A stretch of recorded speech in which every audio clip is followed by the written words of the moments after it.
श्रीमन्नारायण नारायण हरि हरि नारायण हरि हरि।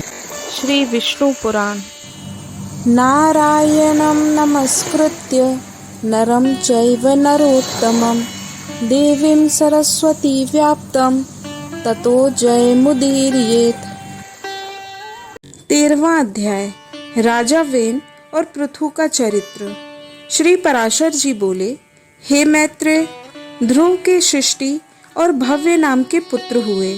आगे चलकर उनके और भी महातेजस्वी पुत्र और पौत्र उत्पन्न हुए। इन्हीं के वंश में अंग और सुनीता के वेन नाम का पुत्र उत्पन्न हुआ। ऋषियों ने उस वेन के दाहिने हाथ का संतान के लिए मंथन किया था।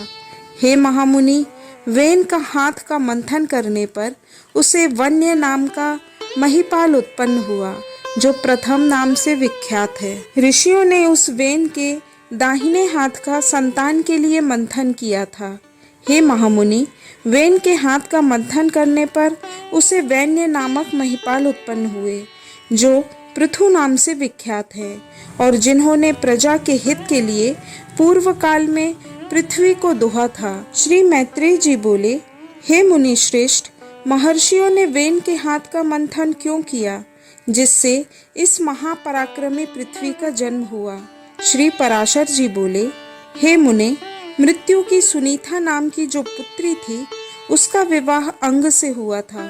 उन्हीं से वेन का जन्म हुआ। वेन अपने नाना मृत्यु की तरह ही स्वभाव से दुष्ट प्रकृति का था। उस वेन का जिस समय महर्षियों द्वारा राजपद पर अभिषेक हुआ, उसी समय उस पृथ्वीपति ने संसार भर में यह घोषणा कर दी कि भगवान यज्ञ पुरुष मैं ही हूँ। मुझसे अतिरिक्त यज्ञ का भोक्ता और स्वामी कौन हो सकता है, इसलिए कभी कोई यज्ञ, दान और हवन आदि ना करे।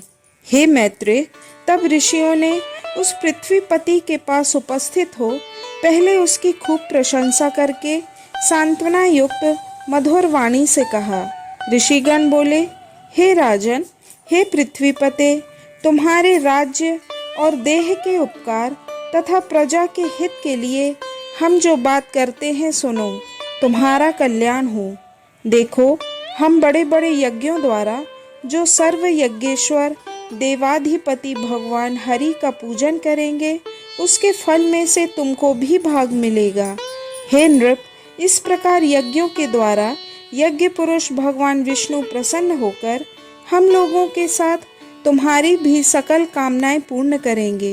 हे राजन, जिन राजाओं के राज्य में यज्ञेश्वर भगवान हरि का यज्ञों द्वारा पूजन किया जाता है, वे उनकी सभी कामनाओं को पूर्ण कर देते हैं।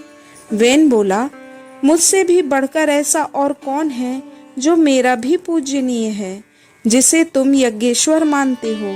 वह हरि कहलाने वाला कौन है?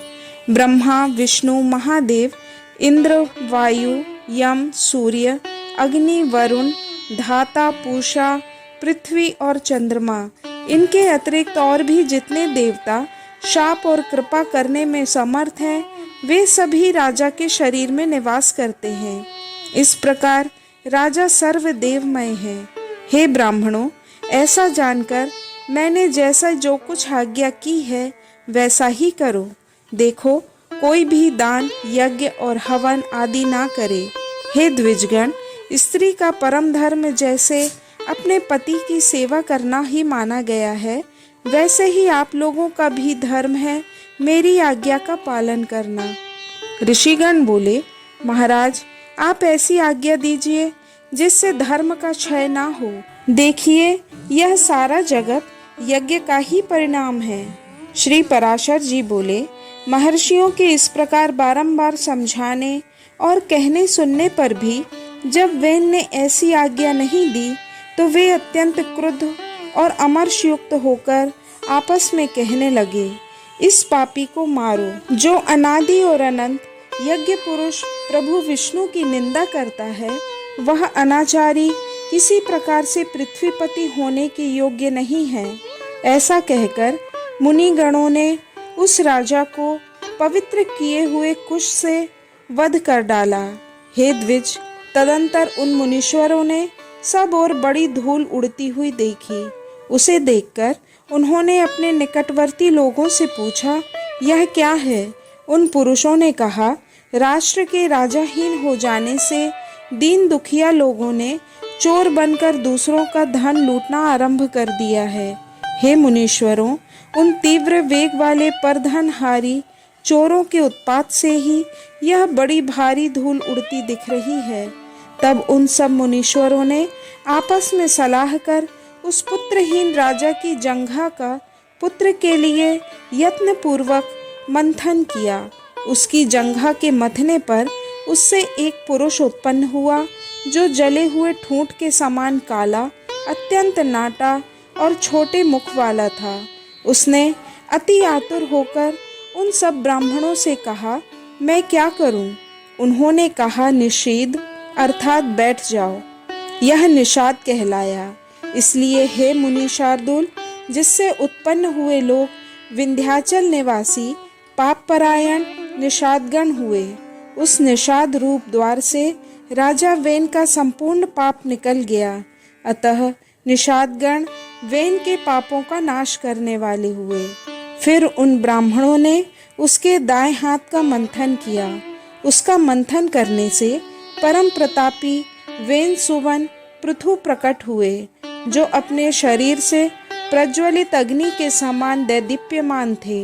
इसी समय आजगव नामक आद्य शिव धनुष और शिव दिव्य बाण तथा कवच आकाश से गिरे। उनके उत्पन्न होने से सभी जीवों को अति आनंद हुआ और केवल सतपुत्र के ही जन्म लेने से वेन भी स्वर्गलोक को चला गया।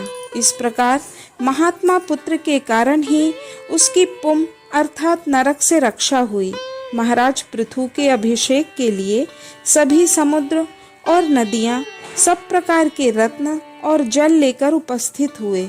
उस समय अंगिरस देवगणों के सहित पितामह ब्रह्मा जी ने और समस्त स्थावर जंगम प्राणियों ने वहां आकर महाराज वैन्य का राज्याभिषेक किया। उनके दाहिने हाथ में चक्र का चिन्ह देखकर उन्हें विष्णु का अंश जान पितामह ब्रह्मा जी को परम आनंद हुआ। यह विष्णु भगवान के चक्र का चिन्ह सभी चक्रवर्ती राजाओं के हाथ में हुआ करता है। उनका प्रभाव कभी देवताओं से भी कुंठित नहीं होता। इस प्रकार महातेजस्वी और परम प्रतापी वेन पुत्र धर्म कुशल महानुभावों द्वारा विधि पूर्वक अति महान राज राजेश्वर पद पर अभिषिक्त हुए। जिस प्रजा को पिता ने अपरक्त किया था अर्थात अप्रसन्न किया था, उसी को उन्होंने प्रसन्न किया। इसलिए प्रसन्न करने से उनका नाम राजा हुआ। जब वे समुद्र में चलते थे तो जल बहने से रुक जाता था, पर्वत उन्हें मार्ग देते थे और उनकी ध्वजा कभी भंग नहीं हुई। पृथ्वी बिना जोते बोए ही धान्य पकाने वाली हुई, केवल चिंतन मात्र से ही अन्न सिद्ध हो जाता था। गौएं कामधेनु रूपा थी और पत्ते पत्ते में मधु भरा रहता था। राजा पृथु ने उत्पन्न होते ही पैतामह यज्ञ किया, उससे महामती सूत की उत्पत्ति हुई। उसी महायज्ञ में बुद्धिमान मागध का भी जन्म हुआ। तब मुनिवरों ने उन दोनों सूत और मागधों से कहा, तुम इन प्रतापवान वेन पुत्र महाराज पृथु की स्तुति करो, तुम्हारे योग्य यही कार्य है और राजा भी स्तुति के ही योग्य हैं। तब उन्होंने हाथ जोड़कर सब ब्राह्मणों से कहा, ये महाराज तो आज ही उत्पन्न हुए हैं, हम इनके कोई कर्म तो जानते ही नहीं हैं। अभी इनके ना तो कोई गुण प्रकट हुए हैं और ना यश ही विख्यात हुआ है, फिर कहिए हम किस आधार पर इनकी स्तुति करें। ऋषिगण बोले, ये महाबली चक्रवर्ती महाराज भविष्य में जो जो कर्म करेंगे और इनके जो जो भावी गुण होंगे, उन्हीं से तुम इनका स्तवन करो। श्री पराशर जी बोले, यह सुनकर राजा को भी परम संतोष हुआ। उन्होंने सोचा, मनुष्य सद्गुणों के कारण ही प्रशंसा का पात्र होता है, अतः मुझको भी गुण उपार्जन करने चाहिए। इसलिए अब स्तुति के द्वारा ये जिन गुणों का वर्णन करेंगे, मैं भी सावधानता पूर्वक वैसा ही करूँगा। यदि यहाँ पर ये कुछ त्याज्य अवगुणों को भी कहेंगे तो मैं उन्हें त्याग दूंगा। श्री पराशर जी बोले, यह सुनकर महाराज पृथु अपना आजगव नामक दिव्य धनुष और दिव्य बाण लेकर अत्यंत क्रोधपूर्वक पृथ्वी के पीछे दौड़े। तब भय से अत्यंत व्याकुल हुई पृथ्वी गौ का रूप धारण कर भागी और ब्रह्मलोक आदि सभी लोकों में गई। समस्त भूतों को धारण करने वाली पृथ्वी जहाँ जहाँ भी गई, वहीं वहीं उसने वेन पुत्र पृथु को शस्त्र संधान किए अपने पीछे आते देखा।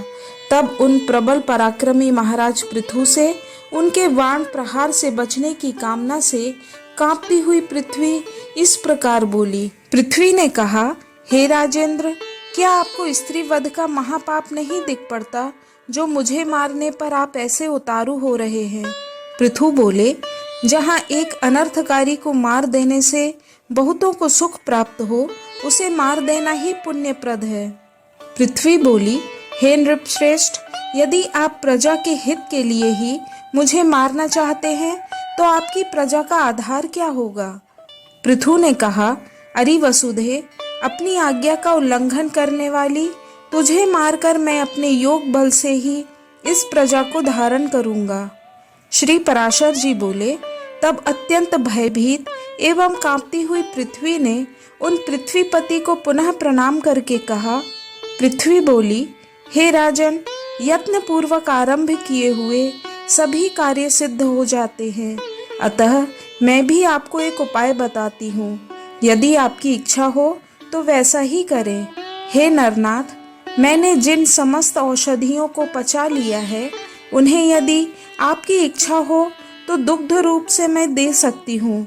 अतः हे धर्मात्माओं में श्रेष्ठ महाराज, आप प्रजा के हित के लिए कोई ऐसा बछड़ा बनाइए जिसके वात्सल्यवश मैं उन्हें दुग्ध रूप से निकाल सकूं, और मुझको आप सर्वत्र समतल कर दीजिए, जिससे मैं उत्तमोत्तम औषधियों के बीज रूप दुग्ध को सर्वत्र उत्पन्न कर सकूं।